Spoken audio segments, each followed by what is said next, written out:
Wow, what a fantastic offering from Nicole and Zanuck and the band. Thank you. Wow, this is my fourth Sunday here, I think, and I just continue to be blown away by the quality of the heart that's presented in music and art in this community. So thank you, mahalo, for being part of this. And I'm also delighted to speak to you today and start to really explore the theme that I introduced last week. If you were here or if you watched it on the live stream, you might remember this wave of this journey of transformation. We could also call it a healing journey. And I love that today's daily word, the word was healing, as Reverend Margie read us so movingly. And I would like to say from my perspective, although the text itself was from the perspective of personal healing, there's a direct connection to healing as a community in that we have the power to take the life energy within us and apply it to our body, our shared being here together, and use the power of our minds together to create something different. So I really appreciate that connection. Because today I'd like to share a bit about the first part of this journey, the letting go. This entry into the path of healing, to the path of transformation. And this path starts with vulnerability. So I would like to embody that vulnerability by stepping into it and tell you a little bit about a story from my life. I'm not going to tell the whole story today. I'm just going to tell you the part that relates to letting go, which is the title of this talk. And then next week and the following week, I'll use this as a kind of a vehicle to continue our exploration of letting be and letting come, and relating this, building a bridge between my personal experience and what I see happening here in Unity Church of Hawaii.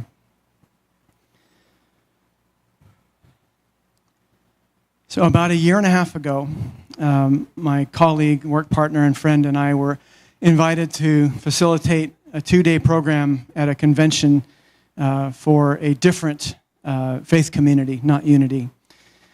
And we had worked together with a committee from this organization and planned what we would offer, and had really a good sense that what we offered was what was wanted and that it would be received in the spirit which we offered it, which was to create healing and to find a new way to say goodbye to old things that we're no longer serving.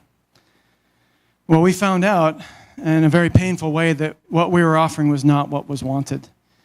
And so after a brief presentation Friday night and then about 2 hours of offering on Saturday morning, instead of being partway into a weekend of offering and healing and companioning, we were packing up and leaving because what we offered was not what was wanted. And as you might imagine, that was really devastating. It was painful, it was shocking, it was surprising. And that's the only time in my entire professional life of doing this work that I've had that level of shock and fear about what happened. And so my ministry partner and I decided that all we could do was be with what we were experiencing. There's nothing we could do to change the situation. And we spent the rest of that weekend really just kind of pondering what happened and recognizing that all we could do was move forward in our own ways. And what I recognized was that I had a couple of things booked with some other congregations from this faith community in the next months, and I realized I couldn't do it. I was too scared. Even though I had been in these congregations before, and mentally I believed the ministers when they told me that that's not our congregation, and we will welcome you back. In my heart, I was afraid. I was so scared because I did not want to step into that place again, to feel that disconnected and that unwelcome. So I said no to those invitations, and I embarked on a winter of introspection and finding other ways to heal myself, to take care of myself as I entered into this process of letting go. And one of the things that served me most was skiing, believe it or not. I lived in Colorado, so I'm an avid downhill skier. And I found that by going to these ski areas and being in an area with hundreds of people, riding the chairlift with them, seeing them on the slopes, it was very comforting because nobody knew me. No one was going to come up to me and say, oh my gosh, I can't believe what you did, which was my fear. It's like this thing, like people are going to come point at me and say, what did you do? And I recognize that, oh, this can help me start to let go of that fear and choose something different. And what I recognized over the course of that winter, which then proceeded into some facilitation jobs that I said yes to, which were with a community I'd been working with for a number of years, and I felt more trust that I would be received in a certain way there. And once I got back up in front of the people and was working with them, I realized, okay, what happened was not about me. What happened was an expression of something in that community that was just waiting for the right moment to come out. And what my colleague and I offered was the stimulus. It was like the seed for the pearl of what needed to be born. And as painful as it was, that helped me recognize that I could rest in trust that all was well. And there's more to that story, and I'll continue that story of my journey next week. But what I'd like to do now is to kind of build the bridge with the title, Letting Go, Choose Trust Over Fear, is what I experienced. And the next bridge I want to make is that really is choosing vulnerability. And I figured that if I put that as the title on the bulletin, that people might be scared off. Because vulnerability is scary, right? Is there anybody who doesn't feel fear with vulnerability? I would propose that we all do. It's a very human part of our existence. What we're invited to do as individuals and as community is to take that step into that vulnerable place, to find the courage to say, yes, here I am, I'm going to do this. Because I believe that trust there are two components that I've learned about trust in the past few years. One of them is that trust is a choice, hence the title, Choose Trust. And the second one is that trust is the absence of fear.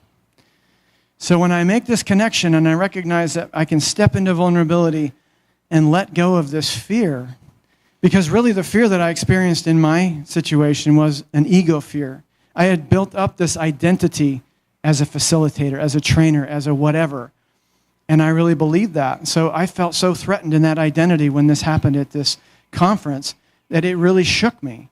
And it took a long time to let that work through me to recognize, oh, I'm okay. I am a child of God.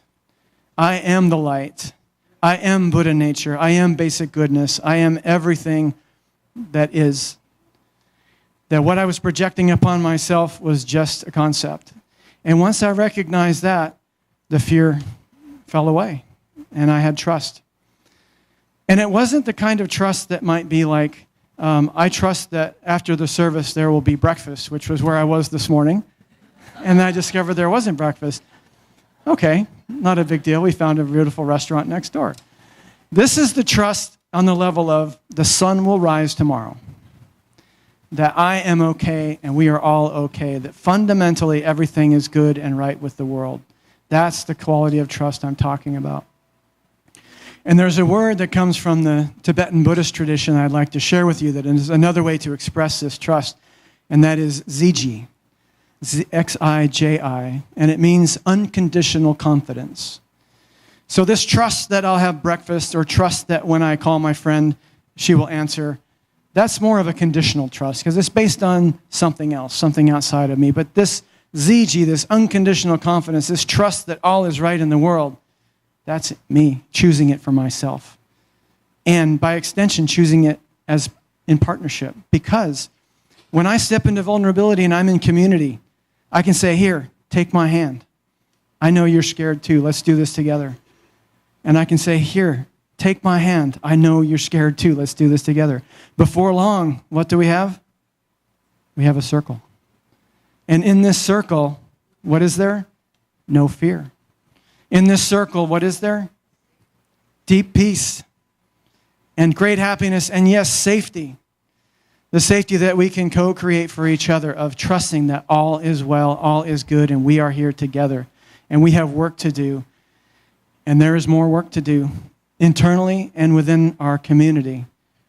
And I'm delighted and honored to be able to be here for a couple more weeks to walk this path, to continue to step into vulnerability and find compassion and then see what arises at the end of our journey.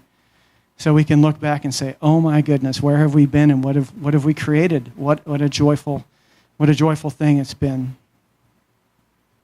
So I thank you for being here today. I thank you for being part of everything that I've offered over the last few weeks, and I invite you to keep coming, to keep showing up, to keep stepping into vulnerability as we move into connection and then find trust and then rest into what we're doing together. Mahalo, aloha, I love you.